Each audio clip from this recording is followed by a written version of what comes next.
ஐயனார் துணை சரியில்ல. டுடே எபிசோட்ல நம்ம சேரன் இருந்துட்டு ரொம்பவே வருத்தத்தோடு இருக்காங்க.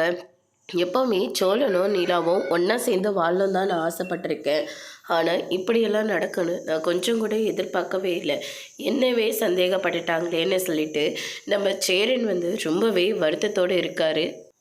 அண்ணே அதெல்லாம் ஒன்றும் இல்லை, சோழன் ஏதோ கோவத்தில் பேசிக்கிட்டு போகிறான், விட்டுருங்கண்ணே அப்படின்ற மாதிரி சொல்கிறாங்க. எப்படா கோவத்தில் கூட இந்த மாதிரி வார்த்தையெல்லாம் வருமா?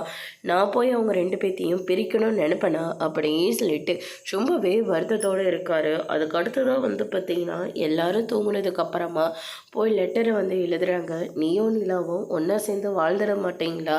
டிவோர்ஸ் கேஸை கேன்சல் பண்ணிட மாட்டீங்களான்னு. நான் கும்பிடாத சாமியே கிடையாது, ஆனால் நீங்கள் என்னவே சந்தேகப்பட்டுட்டு இல்லை அப்படின்னு சொல்லிட்டு சேரன் இருந்துட்டு நீங்கள் எங்கே இருந்தாலையும் நீங்கள் ரெண்டு பேரும் ரொம்ப சந்தோஷமாக வாழ்ந்தோம், நிலாவும் மனுஷ மாதிரியும் அந்த டிவோர்ஸ் கேஸை வாபஸ் வாங்கிக்கணும் அப்படின்னு சொல்லிட்டு லெட்டரில் எழுதி வச்சுட்டு நான் கண்காணாத இடத்துக்கு போகிறேன் அப்படின்ற மாதிரி சொல்லிட்டு அங்கேருந்து கிளம்புறாங்க.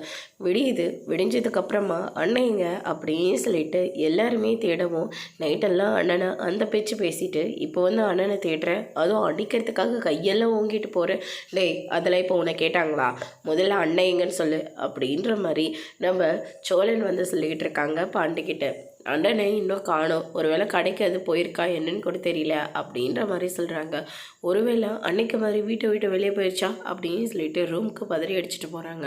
அவங்க நினச்ச மாதிரி அங்கே ஒரு லெட்டரும் இருக்குது. அதை படித்து பார்த்தோன்னே எல்லாரும் ஷாக் ஆகுறாங்க. அதோடு இன்னைக்கான ப்ரமோ முடிச்சிருக்காங்க.